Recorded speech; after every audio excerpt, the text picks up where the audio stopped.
Një tjetër rast i vetvrasjes është shënuar në qytetin e Vlorës. Rreth orës 14 në lagjen 28 nëntori dyshohet se është vetëhedhur nga kati i tretë i pallatit ku banonte shtetasi me iniciale GD 46 vjeç, i cili përpasoj ka ndruar jetë. Nga të dhënat paraprake rezulton se ky shtetas ishte përdorues i lëndëve narkotike dhe vuante nga probleme të shëndetit mendor. Grupi hetimor po kryen veprime për zbardhjen e plotë të rrethanave të ngjarjes. Ndërkaq nga ngjarjet e tjera në 24 orë, specialistët për hetimin e krimeve në Komisariatin e Policisë Vlorë arrestuan shtetasin me iniciale GR 38 vjeç, banues në Vlorë, pasi u kap nga shërbimet e policisë jashtë banesës, duke shkelur masën e sigurisë arrest në shtëpi.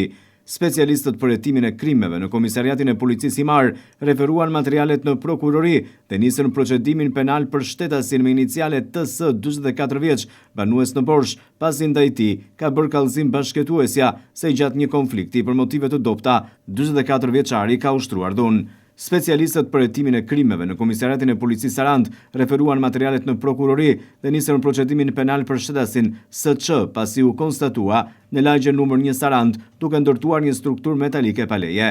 Materialet u referuan prokurorisë.